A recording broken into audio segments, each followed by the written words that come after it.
Энэ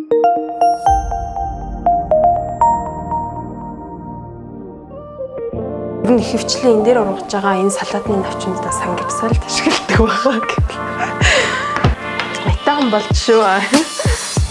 Бүхнүүдээ яана бити шүгээрээ.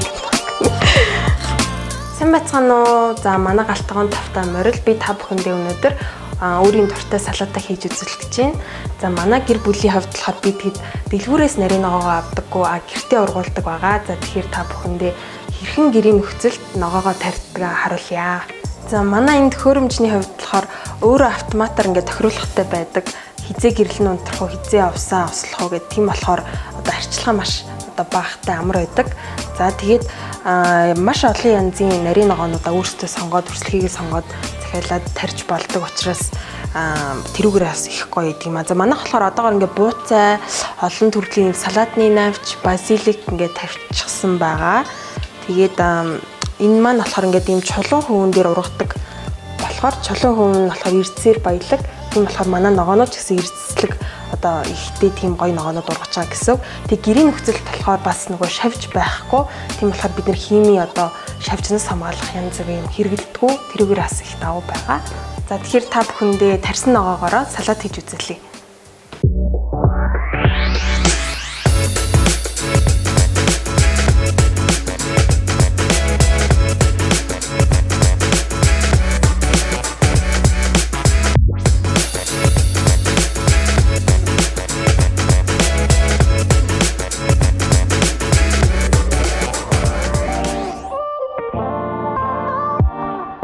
За тэгэхээр энд ингээд гоё ногоонууд авгаагаад бэлтчихсэн байгаа. Тэгэхээр та бүхэндээ яаж ямар орц орж байгаагаа харуулъя.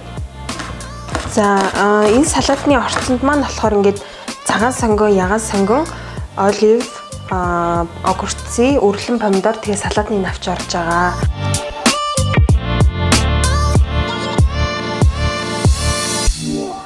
За тэгээд энэ салаатанд маань болохоор энэ нөгөө ийм чиз орж байгаа. Энийг болохоор хамгийн сүүлд ингээд бутлаад цацчихна.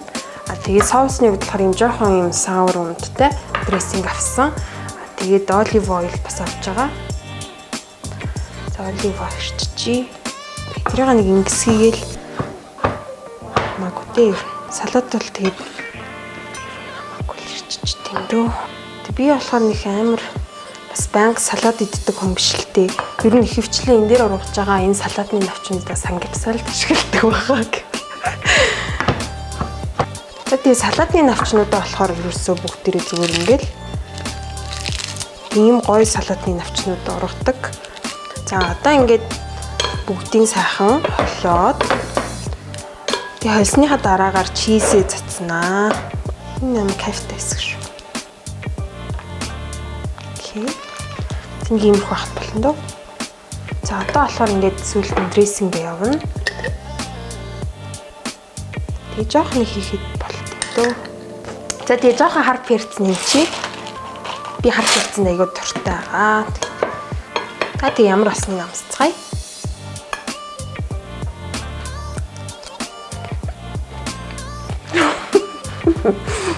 Гэт. Метаан болж шүү. За тэгээд салат маань бэлэн болчихлоо. Тэгээд манай гэрийнхний хувьд болохоор эндээ галтгоондоо ургуулсан шинэхэн ногоогоо өдөр бүр аваад хэрэглэхэд маш сайхан байдаг. Зөвхөн салаатны навч гэлтгүй маш олон төрлийн нарийн ногоог тарьж ургуулдаг. Тэг хэрэгцээндээ ургуулдаг учраас ямар нэгэн хог хаягдал гардаггүй. Тэгээд одоо нөгөө маш олон янзын төрлийн нарийн ногоогоо маш олон хоолнд ашиглаад хэрэглэждэг байгаа. Тэгээд сая ялангуяа Монголд нэг хэсэг нарийн ногоо тасарсан үед бол манай дээр нарийн ногоонууд маань ургацсан байжсэн. Тэгэхээр гроволт хөрөмжтэй байх юм бас давуу тал юм болов уу гэж бодож байгаа. За тэгээд та бүхэн маань анхаарал хандуулаад надтай хамт байсанд баярлалаа.